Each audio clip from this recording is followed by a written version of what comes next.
Hi, my name's Tom Mayers, and I'm president of the Longboat Key Historical Society. And this is March 6th, 2011, and we're starting a series of interviews about Longboat Key, and we're going to call these interviews Longboat Key Reflections. So we're going to seek out people who have a history here on Longboat Key and want to, put things down for historic purposes, and we'll go ahead and record these interviews and use them in the future to have information on Longboat Key's past. Hello, I'm Kent Chetlain, and I have been in this area since 1957, so it's been over 50 years. And when I came here, it was dramatically undeveloped and very pristine, and Cortez Road was a two-lane highway. And I was here, my wife and my children witnessed the opening of the Cortez Bridge in 1957, and we rode over on the old bridge, which was a small wooden thing that was very narrow, and then going back home that night, we rode over the new bridge. It was already open. The bridge was opened by the Ringling elephants, with girls up on top, and they marched in single file, two abreast, all the way across the new bridge to the, they had the opening on the Braden Beach side at the toll gate. And they had a ribbon cutting, and they had a lot of prominent people make brief speeches and so forth. And from that point on, this area began to develop. They opened the Anna Maria Bridge in the fall of '57.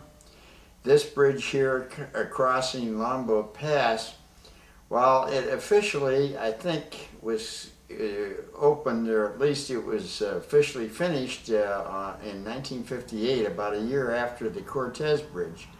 However, they had some things to do to complete the bridge, and as a consequence, it wasn't really open until 1959.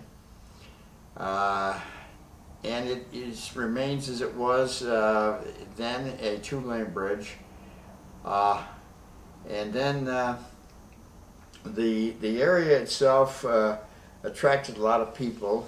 The early development of Longboat Key, as far as a continuous community, took place on the north end of the key, on the Manatee County end of the key, and in 1914, I believe they opened their post office then. There had been a post office further down the key, and there had been a farming community down there at Corey's Landing, which has been preserved by the developer, Bill Boyer, and he's to be credited with keeping that alive, because that landing was where the very first post office on the key was located in 1906. I have some pictures of the key here. I don't know. Okay. Okay. Go ahead. I have here an array of pictures, primarily given to me by Laura Whitney of Whitney Beach, after she completed her very wonderful book on Long Beach. She gave me these pictures that she hadn't been able to use in the book, and they're quite interesting, and I think they reflect what the community looked like back in the early days, after they started developing up here at this end of the key in 1913. Now I'm going to move this so you can maybe just place the pictures right here. See the camera? Yeah. The camera's right on them. Oh, I see. So go ahead. If you just put the pictures down right in front of the camera, that would be great. I think this picture here shows a large, it looks like a Jewfish or a giant grouper or whatever you want to call it. Right. And I would judge that probably weighed about 125 or 30 pounds. Or more. Or more, yes. And here is a picture that is, I know, very old. I would say it's back about 1913 or 14. And the fishermen are bringing their nets in. I don't know if those are cast nets, but they're bringing the nets in with the fish. And there was an abundance of fish back in those days because we didn't have the tremendous fish industry that was just taking up everything in the waters. There was a picture. This woman has a very interesting past. Her name is Millie Johnson. I believe she came down here from Wisconsin. And Okay, you have to get it right in front of the camera. oh yeah, and if you lay it down right oh there. yeah, all right. And Millie, there's another one here. I think of her. This is up by their restaurant, which was right up here at the north end of the key. Right. And she with her husband, Gene Johnson, operated this restaurant from 1935 until 1940, when they both went into into some kind of works. Mrs. Johnson was the first president of the PTA, and an original, unfortunately my eyesight's not too good here. And Well, I think my mother said that she was like a Gibson girl, which was something to do with like the Rockettes, only from Chicago. well, Is that right? she had Like a dancer. Yeah, well, yeah, I guess that's true because Laura told me that that she was the life of every party. Right. And back in those days, the Boston Red Sox trained in Sarasota. And they made a habit of coming out at least once or twice during spring training to have a dinner out here. And Millie was a great entertainer. And she was the life of the party. And they all had fun. And there were people well known like Ted Williams. And this picture here, Is the inside of her restaurant, yes. and that was the restaurant on Broadway. No, as I understand it, was right across the way here. So that was right across the way. Yeah. Yeah. That's the one on Longboat Pass. Mother and Daddy said that Millie was bigger than her husband, and when there was trouble in the restaurant, she was the one who threw the people out. That's right. Okay, you got another picture? We'll put that in there. Well, unfortunately, I don't have any explanation of that, but the big thing here in those days was the fishing catch.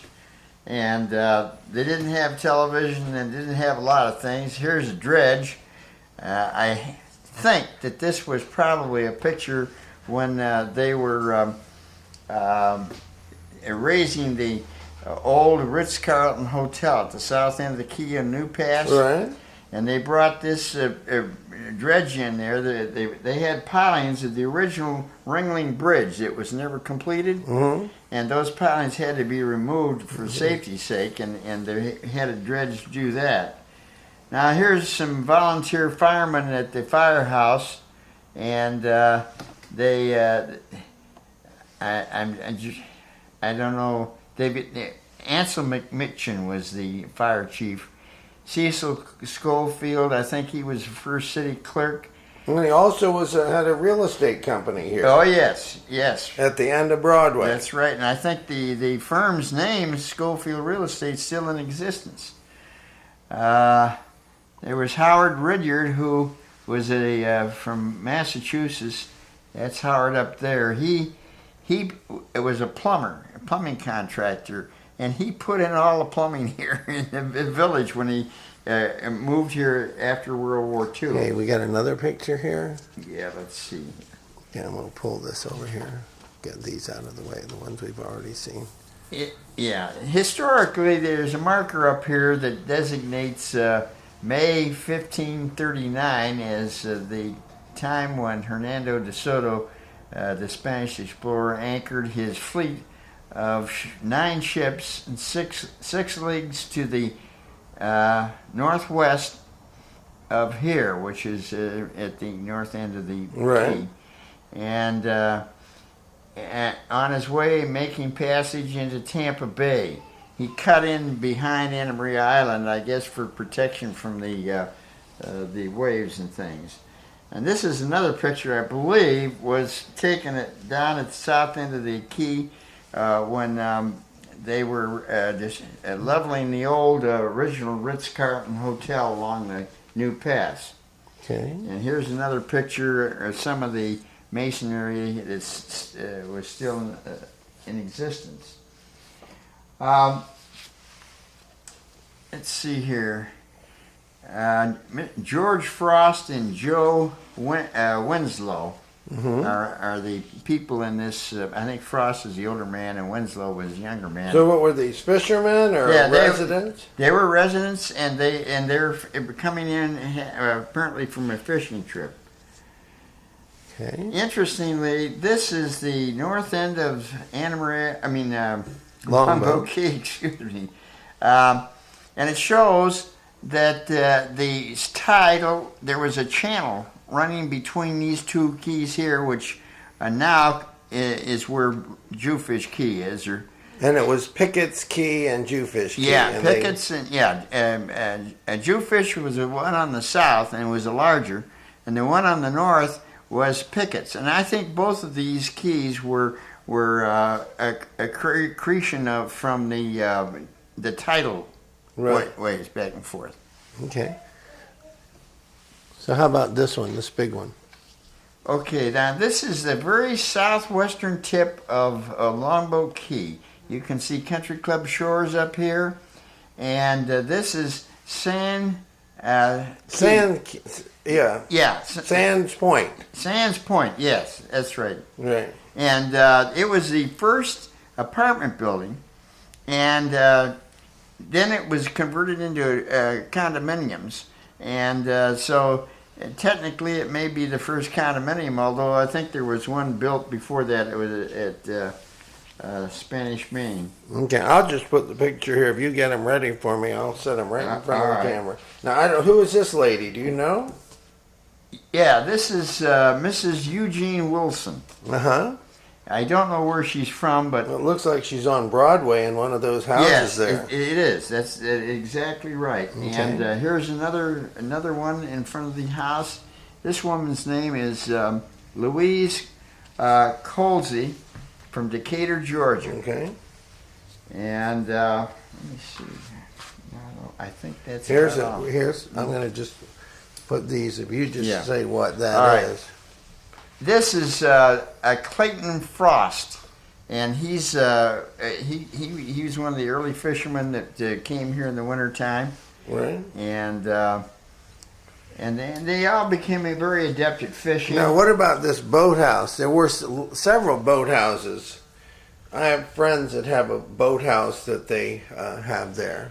This is Mrs. Risley's boathouse. Oh, there you go. Yeah. Well, you know, I'm related to the Risleys, Yes. and through marriage, she was married to John Sabrys. Oh, That was his wife's name. Uh-huh. Okay, now I'm going to go right here. Yeah.